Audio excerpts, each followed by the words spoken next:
మహాత్మా సావిత్రిబాయి పూలే 129వ వర్ధంతి కార్యక్రమాన్ని రేణిగుంట బీసీ సంక్షేమ హాస్టల్లో పూలే దంపతులకు ఘనంగా నివాళులర్పించడం జరిగింది.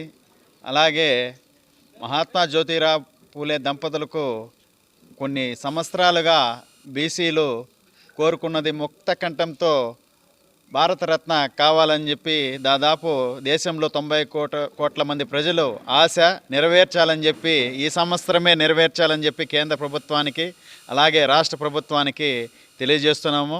అలాగే రానున్న స్థానిక సంస్థల ఎన్నికల్లో ఏదైతే రాష్ట్ర ప్రభుత్వం కేంద్ర ప్రభుత్వం కూటమి ప్రభుత్వం వాగ్దానం చేసిందో 44% రిజర్వేషన్ ఇస్తామని చెప్పి అలాగే కులగణన చేసి బీసీలకి న్యాయం చేస్తామని చెప్పి అది కూడా తమరు ఈసారి ఈ సంవత్సరంలోనే అది పూర్తి చేసి ఎలక్షన్కు బీసీలో అత్యధికంగా ఇప్పుడున్న యువత కూడా చాలా చైతన్యవంతులుగా ఉన్నారు కాబట్టి రాజ్యాధికారంలో మాకు కూడా భాగం కావాలని చెప్పి రాష్ట్ర ముఖ్యమంత్రి గారిని కేంద్ర ప్రభుత్వాన్ని కోరుతున్నాము.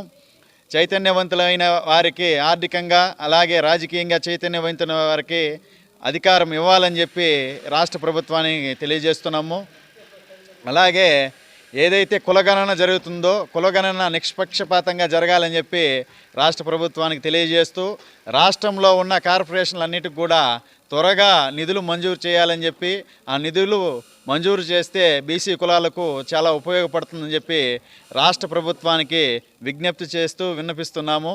అలాగే బీసీ విద్యార్థులకైతేనేమి బీసీ వృత్తి కళాకారులకు బిజినెస్ లోన్స్ మంజూరు చేయాలని చెప్పి 50% సబ్సిడీతో మంజూరు చేయాలని చెప్పి రాష్ట్ర ప్రభుత్వాన్ని విజ్ఞప్తి చేస్తూ రానున్న రోజుల్లో బీసీలు చైతన్యవంతులై రాజ్యాధికారం చేపట్టాలన్నది పూలే దంపతుల కాంక్ష కూడా.